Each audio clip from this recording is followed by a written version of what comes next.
Sê vir my, wat dink jy as jy hoor van genade? Wat is die eerste gedagtes wat by jou kom?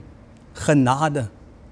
Daai sterk ligwoord. Ek noem dit 'n sterk ligwoord. Nou, ek is Desmond Berry en jy's weer ingeskakel op die program Encounters. En ons praat die afgelope tyd oor genade. Ek praat oor more grace. En ons gaan weer aan. Ek sê ons gaan weer aan met genade. Ek weet genade, die evangelie wat die evangelie van genade is 'n struikelblok vir die Jode en is dwaasheid vir die Grieke. Het beteken, nee man, ons het nie, wat se genade is dit. En sommige val oor hierdie genadewoord. Kan jy dit glo? Ek praat van die evangelie wat eintlik die evangelie, die boodskap van genade is. Sommige struikel oor dit.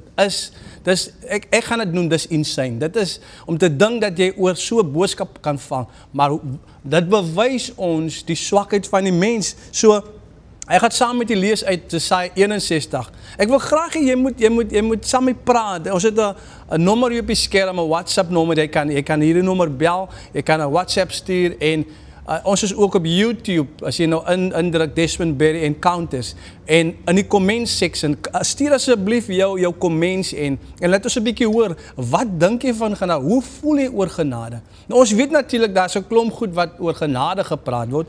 En ek dink wat gemaak het dat die boodskap van genade so, jy weet, een kant toe gestoot word. Maar ek en u moet versigtig wees. Want uit genade is ons gered, deur geloof. Daar is die reddende genade van God. Jakobus sê, God gee genade aan die nederiges. En so sê vir ons in die comment section op YouTube of op hierdie nommer, as jy dink aan genade, wat beteken genade vir jou?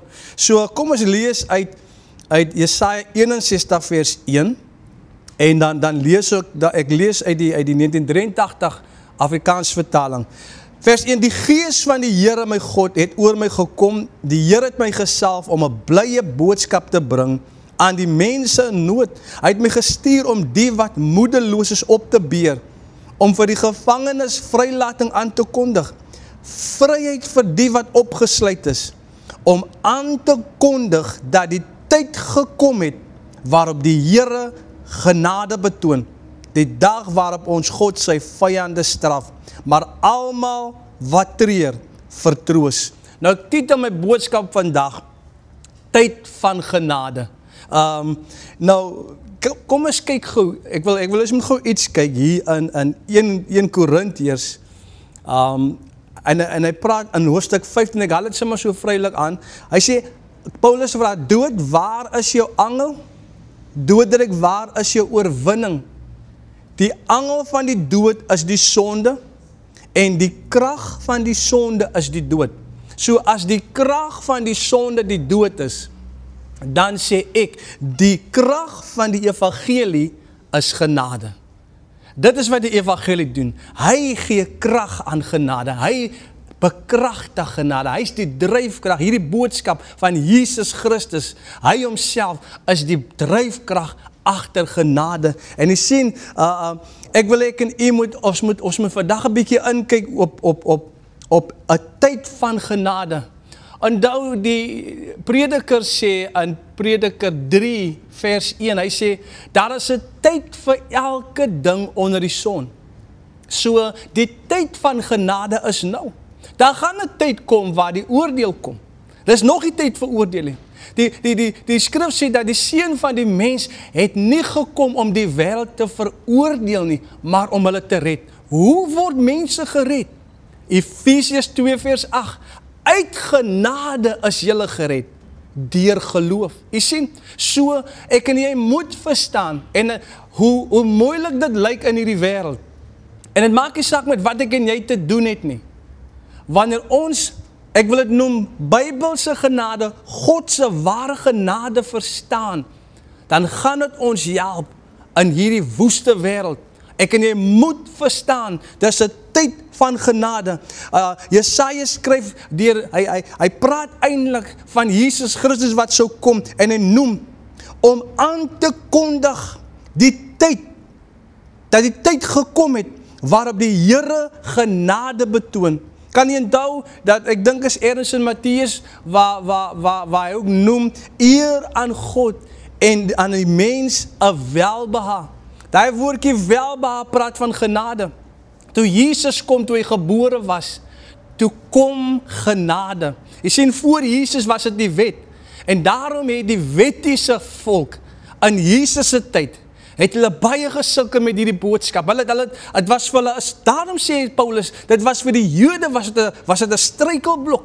Die Grieke, hulle wou net 'n teken, hulle wou net teken sien. En vir hulle was die boodskap van genade was dwaasheid geweest. Jy sien, daarom met die oorgaan, ek wil sê van die een dispensasie van die wet na die dispensasie van genade, of kom ons liewer noem dit so, die tyd van genade, omdat ons weet, daar is tye en seisoene.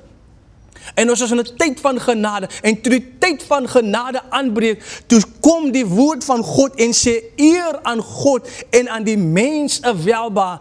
Met ander woorde, aan die mense kom nou genade, aan die mense word nou genade bewys. Wat 'n wonderlike boodskap. Jesaja sê, die Here het my gesalf om 'n blye boodskap te bring. Dis eintlik Jesus, hy het my gesalf, hy het my bekragtig. Oh my God, hy het vir my die genade gegee om 'n genade boodskap te bring. Hy het vir my genade gegee vir 'n tyd wat aanbreek, om genade aan mense te bewys, om genade aan mense te preek, om genade aan mense te deel. Wat 'n wonderlike, ek dink gewoon net familie. Kom ons dink vir 'n oomblik, ons kyk hierdie vrou wat in oorspel betrap was. Hier kom haar beskuldigers. Dis nou, hulle was nou nog onder die wet. Ons weet hulle was nog onder die wet. Ons weet Matteus, die evangelies, dit was nog almal onder die wet. Want Jesus het nog nie gesterf nie, maar hy was die personifikasie. Hy was genade in die vlees. Hy was die waarheid in die vlees, wat vlees kom word het. En hulle bring die vrou. En hulle sê, Here, die wet van Moses sê, dat so 'n vrou, wat in oorspel betrap was, moet gestenig word. Dit was die requirement van die wet gewees. En Jesus het gebuk en in die grond geskryf, sê die woord, of die skrif, en het opgekyk en het vir hulle gevra, die een sonder sonde, gooi eers die klip. Hy het weer afgekyk en in die grond geskryf, met sy vinger. En die Bybel sê, hulle het een vir een van groot tot klein, deur hulle gewete veroordeel, het hulle weggestap. Hulle het skuldig gevoel. Hulle het hulle self gedink, kan jy onthou wat ek laasweek genoem het? Ons moet ook mooi verstaan wanneer ons daarna kyk, maar ek het laasweek genoem, die vlees laat my besef, of ek wil amper sê, ek het genoem, hy maak dat ek in nederigheid wandel, want ek besef, ek is feilbaar in die vlees. Maar hier is hierdie mense, die beskuldigers van hierdie vrou, en hulle stap een vir een weg. Jesus kyk op en hy vra die vrou, vrou, waar is jou beskuldigers? Sy sê, Here, hulle het geloop, hulle het my nie beskuldig, hulle het niks aan my gedoen nie, hulle het my nie gestenig nie. En Jesus sê, ek veroordeel jou ook nie. Gaan en sondig nie meer. Wat het Jesus gedoen? Jesus sê, ek toon aan jou genade. Ek gee aan jou genade. Luister, jy verdien dit nie. Jy was werd, of die daad wat jy gedoen het, jy moes gestenig gewees het, mag jy aan jou genade. En jy sien, wat nou hier gebring, wat ons hier wil bring vandag, ons verstaan die krag van die evangelie is genade. Weet jy wat maak ware genade? Ware genade bring jou op jou knieë. Dit is wat ware genade doen. Ware genade bring jou in ootmoedigheid. Ware genade maak jou nederig, soos ek keer op keer al gesê het. Jy sien, Jesaja noem 'n ding, en hy gaan verder hierso, hy praat van, vers 4, hy sê, hulle sal die ou pynhope opbou. Jy sien, die ou pynhope kan alleenlik herbou word deur diegene wat genade ontvang het. Wat 'n ontmoeting met genade gehad het. En onthou om pynhope te herbou. En as ons nou praat oor pynhope, kan dit vir ons baie beteken. Maar om pynhope te herbou, moet jy ontmoeting met genade gehad het. Want as jy nie 'n ontmoeting met genade gehad het, as jy nie verstaan die sye van genade nie, die reddende genade, die genade wat God gee, of kom ek noem dit in Engels, the saving grace and the more grace. As ons hierdie sye van genade verstaan nie, en ek sien dit is die enigste sye van genade nie, maar ons fokus op hierdie twee vir hierdie paar weke, as die ou pynhope, of as die persone wat die ou pynhope herbou, nie genade ontmoet het nie, sal hulle nooit die ou pynhope kan herbou nie. Is onmoontlik. Jy sien van hoekom? As ek nou kyk, kom ek vat 'n ou pynhoop, en dan kan ek kyk miskien na 'n groep mense. Ek kan dalk kyk na 'n persoon. En dan kan hy persoon in so 'n toestand is, dat as ek nie genade ontvang het, en as ek nie ontmoeting met genade gehad nie, as ek nie verstaan wat genade is nie, kan ek daai persoon veroordeel. Ek kan daai persoon meet, soos wat Matteus van gepraat, of wat Matteus van praat. Ek kan hom meet, ek kan hom oordeel, ek kan die splinter in sy oog sien. Maar omdat ek in die vlees wandel, my wapens is nie vleeslik nie, en ek voer die stryd na die vlees nie, maar omdat ek in hierdie vleeslike liggaam is, besef ek is feilbaar in die vlees. Ek maak foute, en vir daai rede bring dit my by 'n plek van, ek wandel in ootmoedigheid, ek wandel in nederigheid, ek verstaan, Here, dat ek kan ook struikel, ek verstaan, dat as ek hier waaksaam is, ek kan die vlees my oorrompel, en dit maak my nederig, en hoe meer nederig ek is, en hoe meer ek in nederigheid wandel, the more grace I receive. The more grace I receive.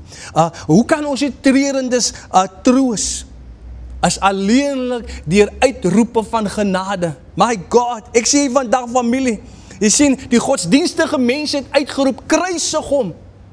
Maar die verlosters roep uit genade. Vandag, hierdie dag, in hierdie tyd, moet die verlosters uitroep genade. Wanneer ons kyk na die wêreld, wanneer ons kyk na wat rondom ons aangaan, ek sê nie ons moet nie die waarheid betrag nie, ek sê nie ons moet nie die waarheid najaag nie, ek sê nie ons moet nie die waarheid praat nie, want dis ook die waarheid wat mense vry maak, maar ons uitroepe moet wees oor hierdie wêreld genade. Hoekom? Omdat ek en jy ook eens op 'n tyd in hierdie donker wêreld verlore was. Omdat ons ook gedwaal het soos skape sonder 'n herder. En weet jy wat, wanneer jy in 'n behoefte is van genade, of as jy, maak 'n voorbeeld, jy maak 'n fout, kom ek stel dit so, jy maak 'n fout, die eerste ding wat ons soek versagting, ons soek mense moet verstaan, ons soek mense moet kan relate, ons soek mense moet kan medelei hê. Wat is eintlik wat ons soek? Ons soek genade, ons soek barmhartigheid. En weet jy wat, dit is wat hierdie wêreld nodig. God het geweet, dat hierdie wêreld sal nie op enige ander manier gered kan word nie, as net uit genade en deur geloof. Jy sien, die twee werk eintlik saam, genade en waarheid. So ek word gered deur genade, en dan is dit die waarheid wat my vry maak. Jy sien, baie is gered uit genade, maar daar is baie wat ook nie in vryheid wandel nie. Hoekom? Omdat ons nie die waarheid koop nie. Spreuke sê koop waarheid en verkoop dit nie. Ek sien ek wil na die einde toe kom familie. Ek en jy, ek praat oor die tyd van genade, maar kom ons hou rekening. Jy sien, jy kry mense vandag, en ek sê dit met respek, en ek sê dit met sensitiwiteit, dat omdat ons weet van die genade boodskap wat so geslende word, veral ons wat genade preek, ons val ons onder hierdie goed wat mense sê. Maar ek gaan nie ophou genade preek nie. En ek wil net sê preekie. Ek gaan nou daar uitkom, maar ek gaan nie ophou om in genade te lewe en genade te gee nie. Elke dag, daar stye wat ons foute maak, maar die ding wat ek wil noem is hierdie ding. Ons moet in rekening hou, soos wat ek gesê het, tyd van genade. Jesaja sê, hy sê dit so mooi, om aan te kondig dat die tyd gekom het waarop die Here genade betoon. Hy maak spesifiek dit duidelik as 'n tyd van genade. En so wat ek in u in rekening moet hou, is dat tyd gaan ook verby. As ek dit in Engels kan stel, time expire. Alles onder die son het 'n vervaldatum. En ons weet ook tye verander. Daar's 'n tyd vir elke ding. Jy sien, tyd van genade gaan ook verby. Dit beteken, daar's 'n tyd wanneer ek en jy gaan sterf. En as ons die genade van God nie embrace het nie, as ons dit nie aanvaar het, dat het deur Jesus gekom het, en jy weet, ons het dit misbruik, of ek het dalk die genade ontvang, maar en hoe gebruik ek genade as 'n dekmantel, dan is daar 'n tyd wat ook gaan aanbreek, dat daar 'n oordeel kom. En so ek en u, ons wandel met hierdie begrip, we are not ignorant. Met genade kom daar verantwoordelikheid. Met vryheid kom daar verantwoordelikheid. Genade is nie vir my 'n ticket om enigiets te doen wat ek nou wil doen nie. Genade is nie vir my 'n ticket om te sê, ag wat, die Here het my mos genade gegee en ek kry meer genade en al die tipe dinge, so ek kan nou lewe en ek kan doen soos wat ek wil. Nee. Met genade kom daar ook verantwoordelikheid. Ek wil vandag vir iemand wil ek aanmoedig, kom ons spreek weer die evangelie van genade. Dis al hoe mense gered gaan word. Deur ons woorde, maar ook deur ons dade. Jy sien, ons hoef nie altyd net 'n mic te hê, ons hoef nie altyd te staan voor 'n preekstoel, maar dit kan wees deur ons wandel, hoe ons lewe, deur ons dade, hoe ek mense hanteer, hoe ek mense benader. Dis hoe ek genade kan betoon. Jy sien, genade gee ook vir ek en jou die krag om godvrugtig te lewe. Dit is wat genade doen. Dit gee ons die krag. En kom ons waardeer God se genade. Kom ons deel sy genade. Kom ons embrace die genade. Hoe meer ons iets embrace, hoe meer waardeer ons dit. Ek en jy het nou genade nodig vir die res van hierdie dag, of dit dalk by jou aand is, of dit dalk oggend, middag is. Ons het genade nodig vir dit wat voor lê. Ons weet nie wat voor lê nie. Ons ken nie die beproewings wat gaan kom op ons paaie nie. Maar al wat ek weet en verstaan, is dat ons het genade nodig. En so vandag, familie, ek wil afsluit, en ek wil die seën, dat kom ons lewe in genade, met genade, deur genade. Kom ons deel dit. Ek wil dit weer noem. As jy op YouTube kyk, sê in die comments, skryf daar in die commentsblok of seksie, skryf net tyd van genade met 1 of 2 of 3 uitroeptekens. Tyd van genade. Hoe meer ons hierdie goed doen, hoe meer mense gaan die boodskap kry. Jy sien, daar's baie mense wat vandag, hy weet nie om te maak nie, hy weet nie om los te kom nie, maar al wat hy weet is dat hy het God nodig, hy het genade nodig. En God openbaar sy genade deur mense. Ek weet jy was geseën, ek weet jy was bemoedig. Tot volgende week, dan praat ons weer oor genade. Die Here seën. Amen.